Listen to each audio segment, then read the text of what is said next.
अलीगढ़ मुस्लिम university के vice chancellor की तकर्रुरी के लिए 3 उम्मीदवारों के पैनल की तश्कील एक बार फिर सवालों के घेरे में है।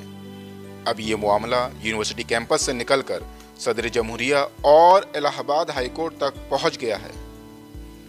मौजूदा कारगुजार vice chancellor professor Mohammad Gulrez समेत 2 लोगों को 11 दिसंबर तक जवाब दाखिल करने की हिदायत इलाहाबाद हाईकोर्ट ने जारी कर दी है। इस मामले की अगली समाअत 18 दिसंबर को होनी है। एएमयू एग्जीक्यूटिव काउंसिल के जरिए 5 और एएमयू कोर्ट के जरिए 5 में से 3 उम्मीदवारों का पैनल तैयार करके यूनिवर्सिटी इंतजामिया ने सदर जमहूरिया के पास किसी एक की नामजदगी के लिए भेज दिया है। लेकिन पैनल में कारगुजार vice chancellor professor Mohammad Gulrez की अहलिया प्रोफेसर नईमा गुलरेज का नाम भी शामिल है, जिसके लिए प्रोफेसर मोहम्मद गुलरेज ने एग्जीक्यूटिव काउंसिल की इंतखाबी कार्रवाई में हिस्सा भी लिया था और अपना वोट भी इन्हें दिया था। इसी के सबब रोज़े अव्वल से ही उम्मीदवारों की इंतखाबी पैनल पर सवाल उठ रहे हैं।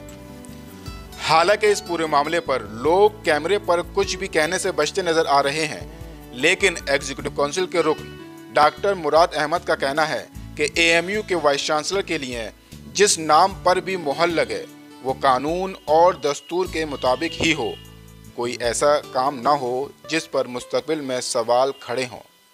मेरा मानना है कि जो भी प्रोसीजर फॉलो किया जाए, अभी तो एग्जीक्यूटिव काउंसिल और कोर्ट मेंबर्स कोर्ट से 3 नाम गए हैं, तो गवर्नमेंट ऑफ इंडिया और राष्ट्रपति महामहिम को करना है, ये सब चीज़ें।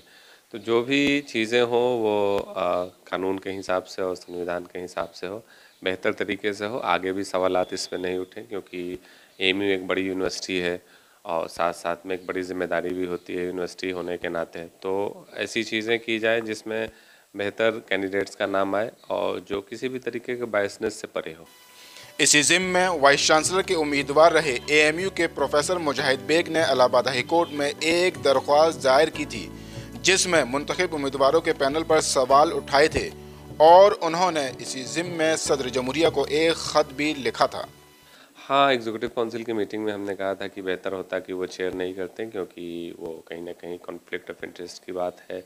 तो इस बात को किया कि इस बात को आवाज़ मैंने और प्रोफेसर मोइनुद्दीन साहब ने, जो इलेक्टेड एग्जीक्यूटिव काउंसिल मेंबर है, इसकी हमने बात की थी। कोर्ट मेंबर्स ने भी, दीगर लोगों ने उस पर एतराज़ किया था, लेकिन अब तो ये लीगल एक्सपर्टीज़ और वो कोर्ट के दायरे में चीज़ें हैं। तो जब मामले सबसे सब जुडिस है तो कुछ कहना मेरे लिए मुश्किल है, लेकिन कहीं से भी किसी भी तरह का conflict of interest public institutions और ऑर्गेनाइजेशंस में नहीं होना चाहिए जो गवर्नमेंट के थ्रू चलती हैं, जो गवर्नमेंट की इंस्टीट्यूशन है। उसमें बायसनेस, ट्रांसपेरेंसी, इक्वालिटी और उसके अंदर में इक्विटेबल ट्रीटमेंट उसका होना चाहिए।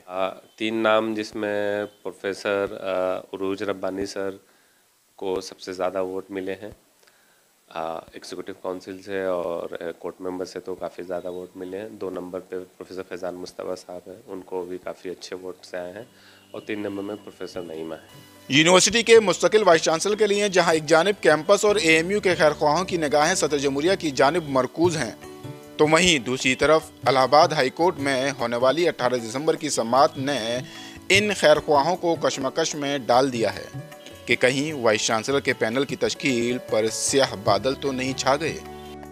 बहरहाल अब देखना ये होगा, क्या ये काले बादल बारिश का सबब बनेंगे या कोई तेज हवा का झोंका इन्हें उड़ा ले जाएगा।